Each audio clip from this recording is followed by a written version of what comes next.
वालेकुम, कैसे हैं आप सब। आज हम एसओसी 615 के फाइनल टर्म के लेक्चर नंबर 1 को डिस्कस करने जा रहे हैं, यानी लेक्चर नंबर 19 को, जो कि हमारा बहुत ही इंपॉर्टेंट टॉपिक है एनवायरनमेंट सोशियोलॉजी का, और यहीं से हमारा फाइनल टर्म का स्टार्ट है। Let's discuss environmental discourse.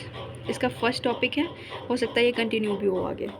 सबसे पहले आप ये समझें कि डिस्कोर्स क्या होता है। ठीक है, डिस्कोर्स का मतलब होता है किसी टॉपिक को समझने और डिस्कस करने का जो शेयर्ड वे ऑफ थिंकिंग है ना, उसको डिस्कोर्स कहते हैं। अगर सिंपल वे में कहूँ कि जब लोग किसी इशू को समझने के लिए अपने कॉमन आइडियाज़, बिलीफ और लैंग्वेज यूज़ करते हैं, इसको कहते हैं डिस्कोर्स। मतलब चार लोग बैठे हैं, अपने बिलीव्स, अपना ओपिनियन दे रहे हैं एक बात पे डिफरेंट लैंग्वेज में, कॉमन आइडियाज़ वगैरह, इसको हम डिस्कोर्स कहते हैं। ठीक है, नेक्स्ट इन्वायरमेंटल डिस्कोर्स इसलिए है क्योंकि हम इसमें 3-4 चीज़ें पढ़ेंगे, जैसे साइंटिस्ट लेवल पे क्या चीज़ें हमें देखने को मिलेंगी, गवर्नमेंट लेवल पे यानी लॉज और रेगुलेशन की बात करेंगे। देखिए, इन्वायरमेंटलिस्ट जो इन्वायरमेंट के नेचर को प्रोटेक्ट करने की बात करेंगे, बिजनेसमैन यानी इकोनॉमी, डेवलपमेंट और रिसोर्सेज की बात करेंगे। डिफरेंट वेज़ है ये समझने के लिए कि इन्वायरमेंटल डिस्कोर्स क्या है। ठीक है, इन्वायरमेंट जस्टिस मूवमेंट को रेजिस्टेंस मूवमेंट कहा जाता है। ठीक है, ये स्टडिंग इन्वायरमेंटल डिस्कोर्स, जो हमारा इन्वायरमेंटल जस्टिस मूवमेंट को रेजिस्टेंस मूवमेंट कहा जाता है। इसकी वजह ये है कि इन्वायरमेंटल जस्टिस मूवमेंट में मेन स्ट्रीम इन्वायरमेंटल मूवमेंट के अगेंस्ट डेवलप किया। सिंपली मैं बताऊं तो इन्वायरमेंटल प्रॉब्लम्स का बर्डन सब लोगों पर इक्वली नहीं होता। ठीक है, पुअर और मार्जिनलाइज कम्युनिटी अक्सर पॉपुलेशन और इन्वायरमेंटल डैमेज से ज़्यादा इफ़ेक्ट होती हैं, बरअक्स उनके जो कि लोग अमीर होते हैं वो इन चीज़ों को नहीं, मतलब उनके पास रिसोर्स होते हैं, वो मैनेज कर लेते हैं किसी तरीके से। लेकिन जो चीज़ सबसे ज़्यादा इफ़ेक्ट करती है वो पुअर लोगों को, पुअर कम्युनिटी को मैनेज अक्सर ख़राब करती है। ठीक है, रेगुलेटरी डिस्कोर्स इन रेगुलेटरी डिस्कोर्स क्या है? इन्वायरमेंटल इश्यूज़ का एक सोशल एस्पेक्ट भी होता है। ठीक है, यानी इन्वायरमेंटल सिर्फ ट्रीज़, पॉपुलेशन और एनिमल का इशू नहीं है, बल्कि सोसाइटी का है, गवर्नमेंट का है, लॉज है, ह्यूमन बिलीफ है, पब्लिक पॉलिसीज़ है, सब इन्वायरमेंट से रिलेटेड है। यानी सिंपल, अगर किसी फैक्ट्री से पोल्यूशन हो रहा है, सिंपल एक मैं बता रही हूँ, अगर किसी फैक्ट्री से पोल्यूशन फैल रहा है तो इशू सिर्फ पोल्यूशन का नहीं होगा, इसमें यह क्वेश्चन भी होगा कि गवर्नमेंट क्या लॉज बनाएगी उस पोल्यूशन को रोकने के लिए, फैक्ट्री ओनर क्या करेगा उस चीज़ को, पोल्यूशन को मैनेज करने के लिए, पब्लिक रिएक्शन क्या होगा। ठीक है, पब्लिक किस तरह इफ़ेक्ट कर रही है उस इंडस्ट्री या फैक्ट्रियल पोल्यूशन से, पोल्यूशन को कंट्रोल कैसे किया जाएगा। ठीक है, ये सारे अंदर चीज़ें आती हैं। इसलिए इन्वायरमेंटल डिस्कोर्स को स्टडी करने से हमें कंजर्वेशन प्रॉब्लम को उसकी कंजर्वेशन प्रॉब्लम्स की कॉम्प्लेक्सिटी समझ आती है। यानी इम्पोर्टेंट पॉइंट है यहाँ पे कि ह्यूमन इन्वायरमेंट के बारे में कॉम्प्लेक्स बिलीव और सिस्टम क्रिएट करते हैं। ठीक है, नेक्स्ट हमारे पास आता है scientific discourse about environment. Scientific discourse क्या होता है? साइंटिफिक डिस्कोर्स भी एक टाइप का डिस्कोर्स है।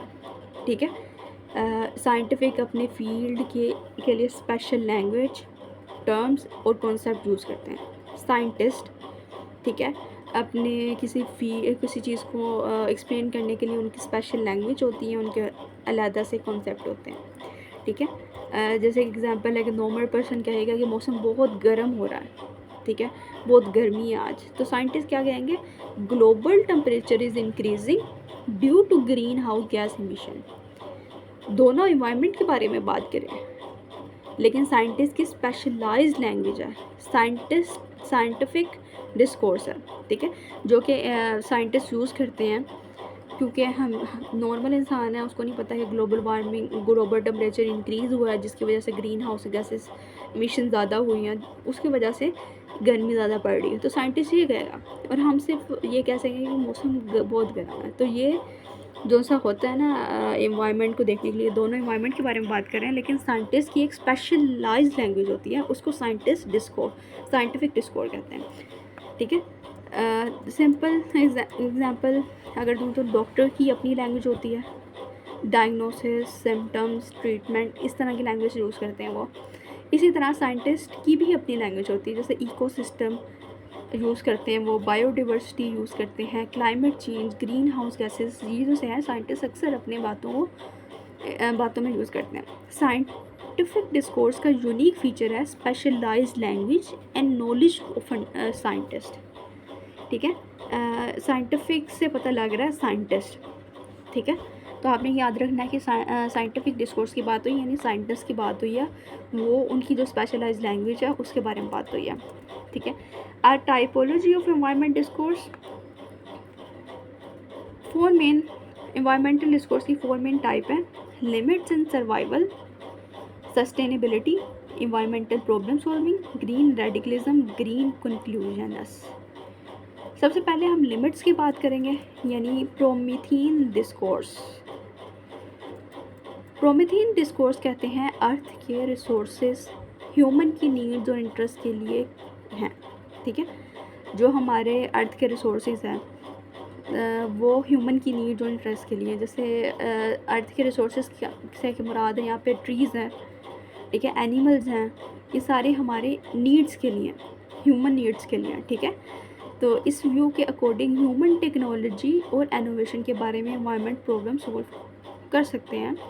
अगर पोल्यूशन हो रहा है तो न्यू टेक्नोलॉजी बनाएंगे, क्लीन एनर्जी यूज़ करेंगे, मशीन इम्प्रूव करेंगे, ठीक है। यानी हम उसको इनोवेशन, जो हमारे पास अर्थ रिसोर्सेज हैं उसको हम मतलब उसमें इनोवेशन लेके आएंगे और उसको अपने नीड के लिए इस्तेमाल करेंगे, ठीक है। प्रोमीथेन इसका है, ठीक है। Human innovation can solve environmental problems, ठीक है। जैसे अगर हम दरख्त हैं, दरख्त को हम एज आ यूज़ करना चाहें, एग्जांपल है, तो हम उससे घर वगैरह बना सकते हैं या फिर लकड़ियाँ जला के अपना खाना बना सकते हैं। तो इनोवेशन इस तरह है कि न्यू टेक्नोलॉजी बनाएंगे, क्लीन एनर्जी यूज़ करेंगे। क्लीन एनर्जी किस तरह होगी, जब हम ज़्यादा दरख्त वगैरह लगाएंगे तो उससे जाहिर सी बात है क्लीन एयर हमें मिलेगी, ठीक है। नेक्स्ट हमारे पास है सर्वाइवलिज़म यानी सर्वाइवल से निकला है। सर्वाइवलिज़म क्या होता है, एक मूवमेंट है जहाँ इंडिविजुअल्स या ग्रुप फ्यूचर इमरजेंसीज़ के लिए प्रिपेयर करते हैं, यानी अपने सर्वाइवल के लिए चीज़ें इकट्ठी करके रखते हैं। ये इमरजेंसी हो सकती है, जैसे नेचुरल डिज़ास्टर के वक्त लोग कोई मतलब उसके अगर नेचुरल डिज़ास्टर या फ्लड वगैरह है उसको ओवरकम करने के लिए क्या चीज़ें यूज़ की हुई हैं गवर्नमेंट ने, बहुत सारे होते हैं। अगर कहीं पे किसी जगह पे सैलाब आ गया तो गवर्नमेंट बहुत सारे उनके प्रोग्राम्स हैं जो उनको सपोर्ट करते हैं। फूड शॉर्टेज है, इकोनॉमिक कोलैप्स है, पॉलिटिकल प्रॉब्लम है, सोशल डिस्कोर्स है, ठीक है, डिसऑर्डर है। तो सर्वाइवलिस्ट क्या होते हैं, सर्वाइवलिस्ट जो वो लोग सर्वाइवलिज्म को फॉलो करते हैं उन्हें सर्वाइवलिस्ट कहा जाता है, ठीक है। कोई पर्सन इमरजेंसी के लिए फूड स्टोर कर रहा है, ठीक है, वाटर स्टोर कर रहा है, फर्स्ट एड किट रखी हुई है उसने, इमरजेंसी प्लान कर रहा है, ये सर्वाइवलिज्म है, ठीक है। और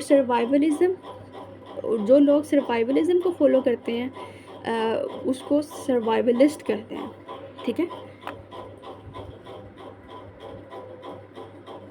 ओके, इसको छोड़ दें, नहीं, यहाँ पे हमारे पास सस्टेनेबिलिटी डेवलपमेंट, ये रहा, सॉरी, सस्टेनेबिलिटी का मतलब होता है रिसोर्स को इस तरह यूज़ करना है कि आज की नीड्स भी हमारी पूरी हों और फ्यूचर जनरेशन की भी नीड्स भी ना इफ़ेक्ट हो, ठीक है। अगर हम सारे ट्रीज़ कट कर देंगे तो फ्यूचर जनरेशन के लिए फॉरेस्ट नहीं बचेंगे, उनके लिए क्लीन एयर नहीं बचेगी, ठीक है, उनके लिए नेचुरल रिसोर्सेज जो से हैं वो नहीं बचेंगे। तो इसलिए सस्टेनेबिलिटी का फोकस है कि क्लीन एयर होनी चाहिए, नेचुरल रिसोर्सेज होने चाहिए, हेल्थी इन्वायरमेंट होना चाहिए, हेल्थी कम्युनिटीज़ होनी चाहिए, नॉन टॉक्सिक इन्वायरमेंट होना चाहिए। सस्टेनेबिलिटी यानी स्टेबल होना चाहिए, कि आज की नीड्स भी पूरी हों और अगला जो हमारी जनरेशन आ रही है उसके लिए भी ये सारी चीज़ें हों, ठीक है। तो सस्टेनेबिलिटी का मतलब है present needs plus future needs, ये बहुत ईजी है। नेक्स्ट हमारे पास आ जाता है इन्वायरमेंटल प्रॉब्लम सॉल्विंग। इस डिस्कोर्स में इन्वायरमेंटल प्रॉब्लम्स को पब्लिक पॉलिसीज़ और प्रैक्टिकल सोल्यूशन के थ्रू सॉल्व करने की कोशिश की जाती है, ठीक है। लेकिन पॉलिसीज़ बनाते वक्त economy situation, political situation, social condition को भी कंसीडर किया जाता है।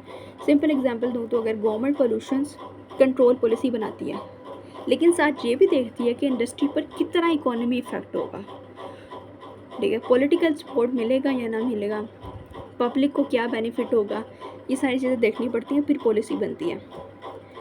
नेक्स्ट हमारे पास है green radicalism. Green radicalism environment problem का मोस्ट रेडिकल व्यू है। ये इंडस्ट्रियल सोसाइटी का बेसिक स्ट्रक्चर को रिजेक्ट करता है। ग्रीन रेडिकल कहता है कि modern industrial society excessive development environment को डिस्ट्रॉय कर रहे हैं। यानी जो मॉडर्न इंडस्ट्री सोसाइटी है जो कि डेवलप्ड इन्वायरमेंट है उसको डिस्ट्रॉय कर रहे हैं, ठीक है। एक्सेसिव डेवलपमेंट जो ज़्यादा हमारी डेवलपमेंट हो रही है वो हमारे इन्वायरमेंट को डैमेज कर रही है। जैसे अगर हमने कहीं पे कम्युनिटी बनानी है तो वहाँ पे हमें जो इर्द गिर्द हैं वहाँ पे हमें फॉरेस्ट, सपोज कर लें कि हमने कहीं पे बिल्डिंग वगैरह बनानी है तो हमें वहाँ के दरख्त वगैरह काटने पड़ते हैं। जो मॉडर्न डेवलपिंग इन्वायरमेंट है ना वो भी हमारे जो इन्वायरमेंट को अफेक्ट कर रहा है। Green radicalism fundamental change in industrial society.